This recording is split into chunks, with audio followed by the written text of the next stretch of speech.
гэрээсээ тэд гарна өрөөл бүсийн төлөө өөрийгөө тэд мартана ажлын хүнд амьдралын хатууд нурахгүй алдсан ч өдөрсөн ч хэнтэч тэд гомдолохгүй гэр бүлийн төлөө зүдгүүлж яваа эцэг хүн гиген хайрын хатөлөө тэмцэж яваа эрэг хүн нуурын дээр мянган тон ачаабауч нүүрэндээ тэд нэмсэглэж тодруулж алхан эр хүн юм чин гэдэг хатууган кашигтэй цэцэг хүн юм чин гэдэг бүрийг хариуцлага дарагдаж өвдөж байсан түгээрээ гэж тэд хэлэн өөхөн ч болж хайж үгүй тэтэл зүтгэн ганцаараа суугаад там хячимээгүй татахтаа гал шиг залуунасаа нэгэн дурсаж санаа хинж тэднээс чи зүгээр үү гэж асуухгүй хийцүү бүхнийг тэд ганцаараа л дүүж гарна тэд бос хам тэд бос баганам тэд бос хайр тэд бос хамгаалан хэчүүдэ хэчүүдэ хатуу хорвогийг хамгийн хүчтэй цусан энэ чата ирчүүдэ би уморн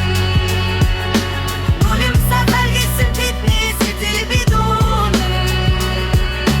хатуу хорвогийн шуурган дун татсуусан хэтэ бидний капитанаар италиан сарусан Эрхутадар энэ дэлхийг нээдэг юм шүү Эрхутадар бидний бахархал юм шүү Дайна талбарч айдарлын туланч тэтэл зогсон дарч хурж зүдэрч байв чухрахгүй тэтэл тэмцэн хуйдэн төмөр хүнд ачаа тэдний өдөр тутмын хүлээсээ сэтгэл сууж мухан тэдний төрөв хинг зүгээр нэг удаа тэднийг чангаар твэр зөөлөн үгээр сэтгэлийг нэг туслаа цүүл эр хүн байх энэ хорвоогийн хамгийн хүнд ажил эр хүн байх энэ орчлонгийн хамгийн том малтар